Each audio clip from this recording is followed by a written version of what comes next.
2 years ago, a report broke down how Minneapolis city leaders reacted to the unrest in the city after George Floyd's murder and gave dozens of recommendations on what they could have done differently. Today, those leaders met to discuss what steps have been taken and whether more changes need to be made. Ian Russell was there and heard some of their reactions. He joins us now live with more. Ian? Yeah, guys, well, city leaders didn't sugarcoat this. They say mistakes were made in how things were handled following the murder of George Floyd back in 2020. They say they've been working now for years to better understand how things happened and how to fix things in the future. They even flew out to Maryland to work with FEMA on this to be better prepared if another situation like this were to happen in the future.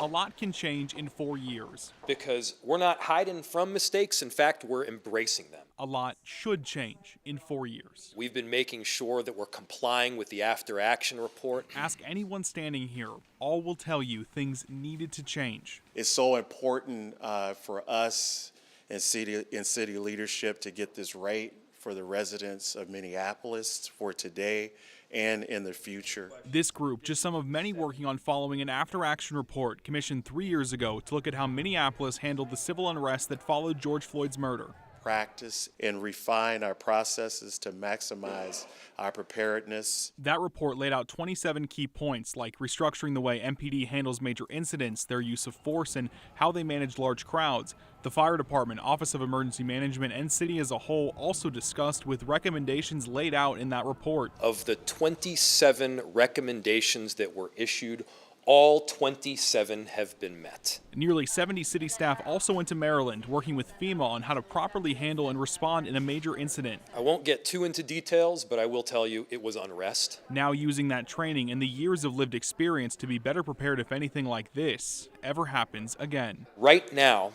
the city of Minneapolis is more prepared for an emergency than we have ever been at any time in our history.